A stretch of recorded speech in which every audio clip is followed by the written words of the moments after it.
This being my first what if, officially anyway, I want to start off this channel right, with something that just felt right to me. Now there's kind of a similar what if out there in the form of a manga called That Time I Got Reincarnated as Yamcha. The difference here and in that manga is that Yamcha gets to keep his own body and mind and not have it replaced by a Dragonball fan.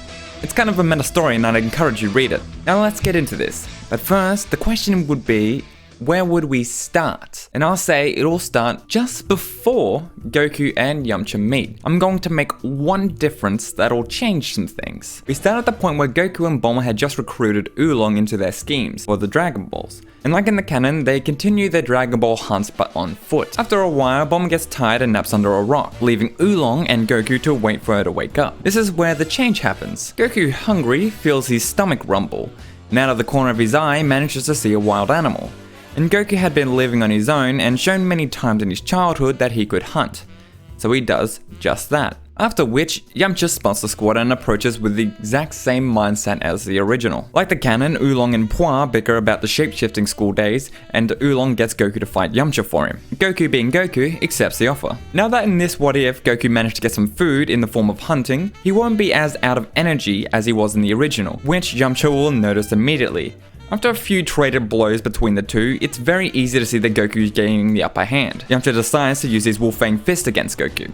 Though instead of getting hit by it, Goku manages to counter it by using his own rock, paper, scissors attack, knocking back Yamcha. Flustered and embarrassed, Yamcha gets back to his feet and tries once again to use his Wolfang Fist on Goku, though he's considerably fatigued at this point. But before he could even reach Goku, Bulma woke up due to all the commotion, causing Yamcha to flee with Puar back to his hideout. Like canon, as he retreats, Bulma shows some interest in the Desert Bandit and asks Goku and Oolong about him, which gives mixed results. But back at his hideout, Yamcha has a moment to reflect on his fight with Goku. He felt like he definitely lost, and to a kid no less. And a girl saw it too. Well, we know that Bulma didn't see it, but I don't see a reason why Yamcha wouldn't at least think she saw it. He didn't know she was there at all until she made herself known to him, after all. So this Yamcha has a lot of conflicting emotions about his loss to Goku. He couldn't even land his signature technique. Yeah, I feel like that would put a stain on Yamcha's ego. Just a little bit. Back with our heroes, Oolong then uses the house wagon capsule that he was keeping hidden to himself as part reward for Goku's efforts. Though Bulma finds him hoarding out on such a luxury to be quite a pain, though she overlooks this when she sees that there is a shower inside. This time, however, Yamcha is hesitant to try attack Goku again, like he does in the canon, which would lead to him losing his tooth, so good choice, Yamcha. You don't know it, but you just saved yourself a bad dentist bill. Yamcha, knowing full well that Goku is stronger than him, will actually lead to Yamcha joining the group earlier than in the canon. The reason, you ask? Oh, Yamcha's a kinda sly guy. If he knows Goku is stronger than him, and after learning about the Dragon Balls, and what Goku and Bulma are doing, I think Yamcha would join them in hopes he could steal the wish for himself last minute, which would be the wish to get over his fear of women, of course. The Dragon team then make it to Frypan Mountain in Yamcha's car, and since this time Yamcha is with the Dragon team, he doesn't run into Chi-Chi in the wild either. Oolong tells the group that Fire Mountain's castle is guarded by the feared Ox King, who kills anyone who comes near. Yamcha, aware of who the Ox King is similarly to Oolong afraid of seeing him. Goku, however, is excited to see if the Ox King is as strong as Oolong says. Yamcha does notice this and even asks Goku outright why he's excited. Goku doesn't really know how to answer it, and just answers, I don't know. I just like fighting, which doesn't really take Yamcha by surprise given that they've spent some time together now and Yamcha's gotten to know Goku a little bit. Though he does think on this. Fighting for fun? I mean, I guess there's some adrenaline to it. Goku then calls forth Nimbus to then try find a way to find the Dragon Ball. While gone, the Ox King arrives in front of the other Dragon team members. The Ox King is furiously searching around like he's lost something. At the sight of him, Yamcha tries to lead the Dragon team to flee, leaving Goku behind. But Bulma makes a fuss about this, which catches the Ox King's attention. Busted. At this point, Yamcha is running a fighting stance, with his knees shaking, uncertain on how strong this guy really is. But luckily for Yamcha, Goku returns, telling him that everything is on fire. This catches the Ox King's ire. He shouts, "You trying to break into my castle?" But before he could get ready to fight, he sees Goku, riding the Nimbus with the power pole on his back. Two keepsakes of people the Ox King knew very well. He's Master Roshi and his fellow Turtle School student Gohan. This actually puts the Ox King at ease, a little bit. See, the Ox King is in a bind himself. He tells the Dragon team that his daughter is missing. Bulma, seeing an easy chance to get a Dragon Ball off this guy, offers for Goku to go find her, which the Ox King agrees, if Goku could also get the Banshu fan from Roshi as well, to take care of the flames. which happens like the canon, with Goku meeting Chi-Chi and taking her alongside him to see Roshi. Everything there doesn't change at all, and Roshi is forced to use the Kamehameha on the mountain like the original.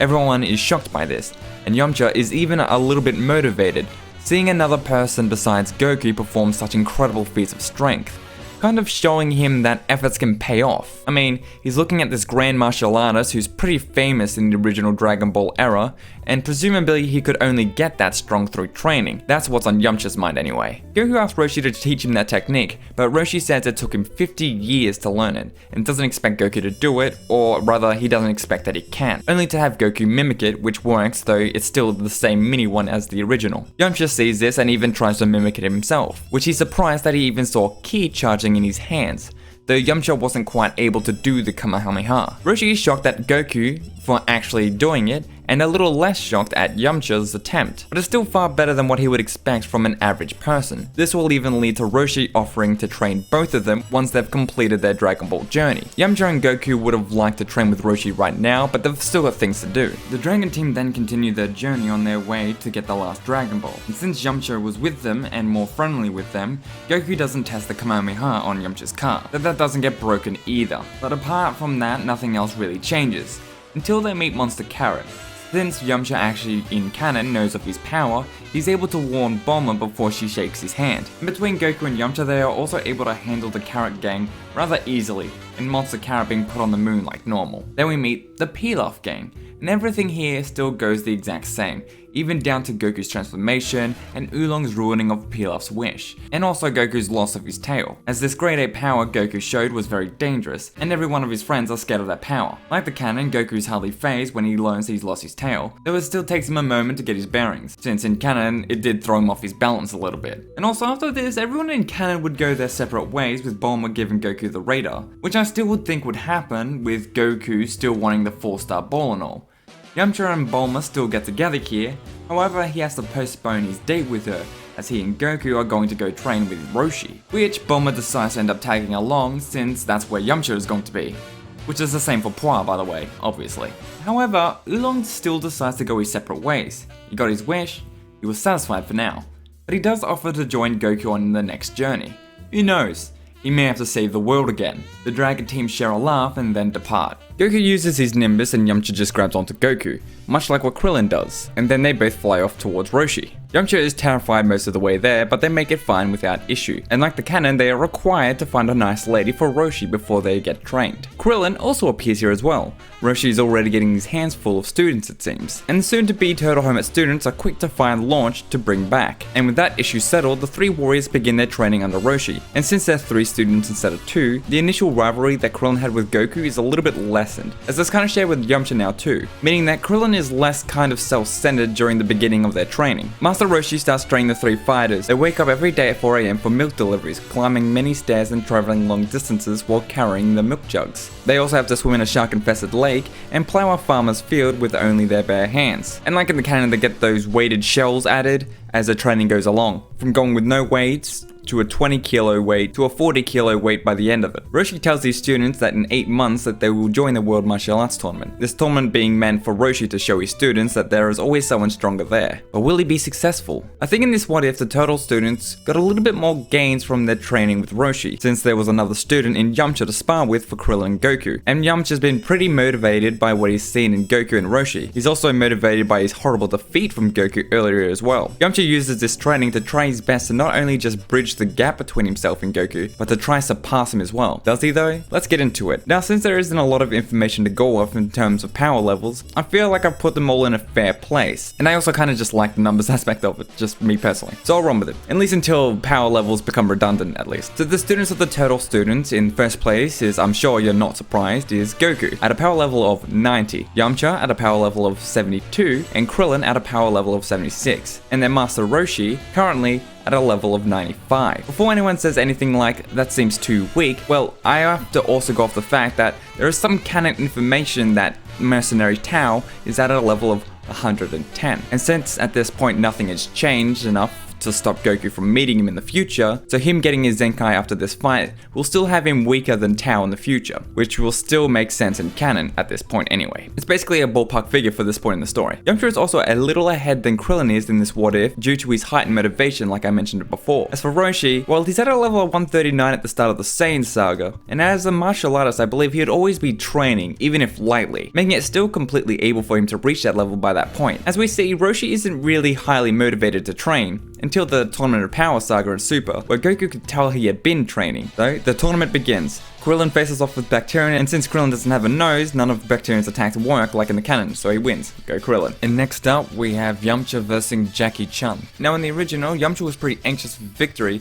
and tried all sorts of attacks to hit Jackie Chan with, but never actually managed to hit him once. This is different this time around, as Yamcha had been training under Roshi this time, and is much stronger than his canon counterpart. So in this version, Yamcha is actually able to land his Wolf Fang Fist attack and many others. However, he is still ultimately defeated. Round 3 is Nam versus Ranfan, which doesn't change at all, so Nam wins that round. And in match 4 we've got Goku versus Giran. In this match, Goku, like in the canon, regrows his tail and escapes Giran's gum attacks, and he just gets him in the forfeit the same way as the original. Match 5 we have Krillin versus Jackie Chan. Krillin, after seeing Yamcha's failure to beat this guy, knew that he likely couldn't just beat this guy outright, and had to try and outsmart him. However, no matter what Krillin tried, he wasn't quite quick enough to keep up with his master in disguise, though he's still able to put on a good show like Yamcha. Krillin is a bit out of his depth facing Jackie Chan. Match 6 we have Goku versus Nam. This fight will actually have a minor change due to Goku's increase in power. Instead of recovering at the count of 9 from Nam's special attack, Goku actually gets up at the count of 8, and after which Goku is still able to get the win. In the final match we've got Goku versus Jackie Chan like the original. This fight ends up being mostly the same. Goku wasn't quite able to surpass his master, but he is pretty close in strength,